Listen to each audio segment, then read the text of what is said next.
I got Xbox controller, and as you can see, it's working on up down, but right and left it's not working. So let's try to open it and fix it.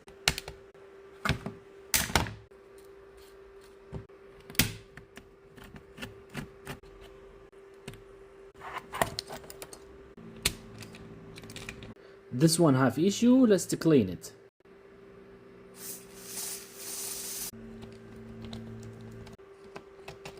Let's test it, and as you can see, the left side it's working perfect.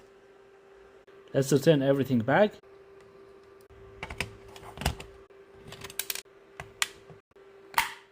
The controller is ready. Thank you for watching. If you have any question, please leave a comment.